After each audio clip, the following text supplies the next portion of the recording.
Good morning everyone. In last class we discussed about the bond enthalpy and second the determination of reaction enthalpy, standard reaction enthalpy from bond enthalpy. What is bond enthalpy? The enthalpy change required to break a particular covalent bond in a 1 mole of gaseous molecules to produce gaseous atoms. एक मोल में जितने भी molecules होंगे सबको dissociates करके उसका conversion किस में करना होता है? गैसेस एटम्स में. It is a bond enthalpy.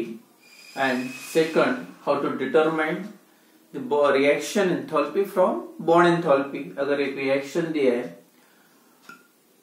Reaction में जितने भी रिएक्टेंट्स एंड प्रोडक्ट्स इन्वॉल्व है और सभी जो भी बॉन्ड्स इन्वॉल्व है सभी बॉन्ड्स की एंथैल्पी अगर गिवन है तो आप रिएक्शन की एंथैल्पी कैसे डिटरमाइन कर सकते.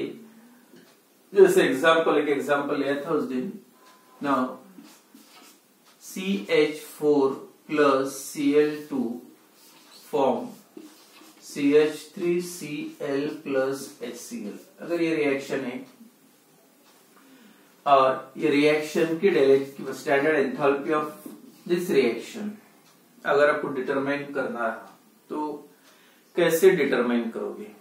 और आपको गिवन क्या रहेगा? जितने भी इसमें बॉन्ड्स इन्वॉल्व है सभी बॉन्ड्स की एंथैल्पी अलग अलग गिवन रहेगी. और डिटरमाइन करना है तो सबसे पहले जो आपको फार्मूला लिखना पड़ेगा, standard enthalpy of reaction is equal to the summation of del S0 first reactants bonds minus summation of del H0 of products bond. मतलब जितने भी reactants के bond से सबके टोटल, products के bond सबके टोटल, उसका जो भी डिफरेंस आएगा that is the enthalpy of reaction.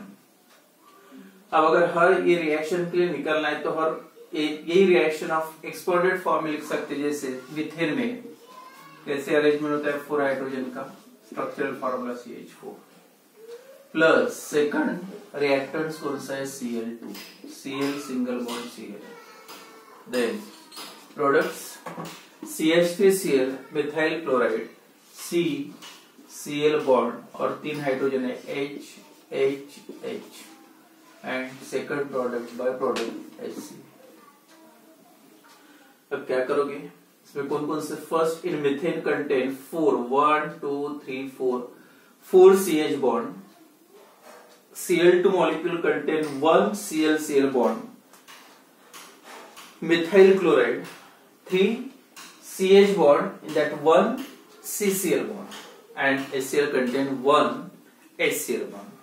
तो ये reactant bonds minus product bond. तो पहले आप सबसे पहले रिएक्टेंट्स के लिखेंगे. आप कितने बॉन्ड्स है? 1 2 3 4 बॉन्ड्स है. There are 4 into number of bonds 4 del H0 of कौन से बॉन्ड है?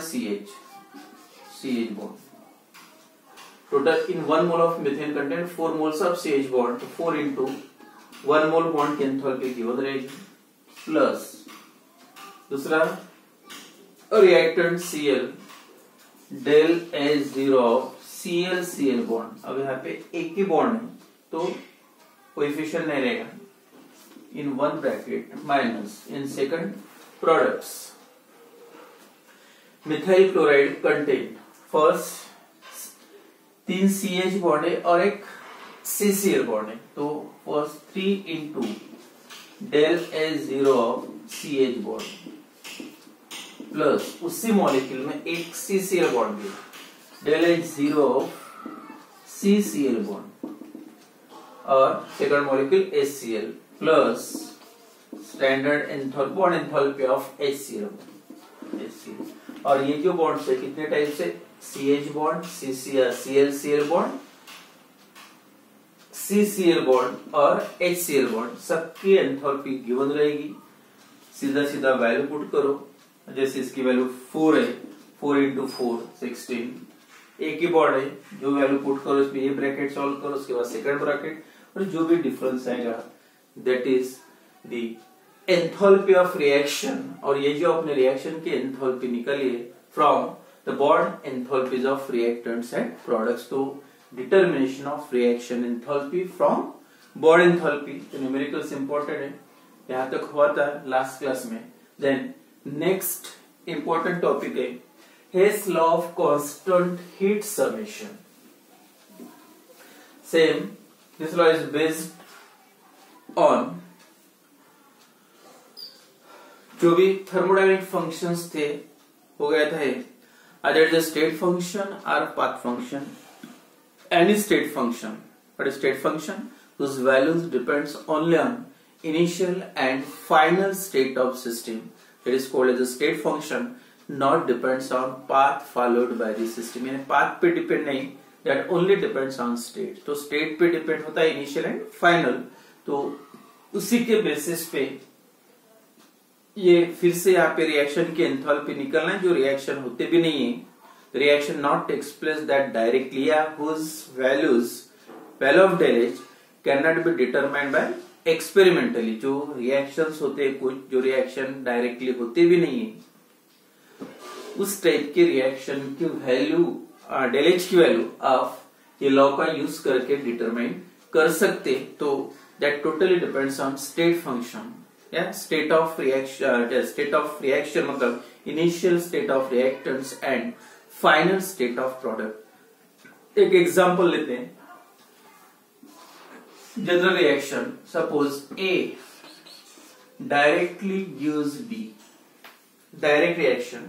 For this reaction, standard enthalpy of this reaction del H0 is equal to suppose Q kilojoule. One step reaction, direct reaction. Now same reaction takes place in a three step. Direct three step वाला indirect reaction, but again initial and final state is same. Initial state का मतलब reactants A, final state product D. Now same reaction takes place in a three different steps. A first converted into B. For this reaction, the value of del H0, standard enthalpy of reaction, for example, Q1 kilojoule. Then second, suppose this step 1A, second step, then B converted into C. Again, value of del H0 is equal to, for example, Q2 kilojoule.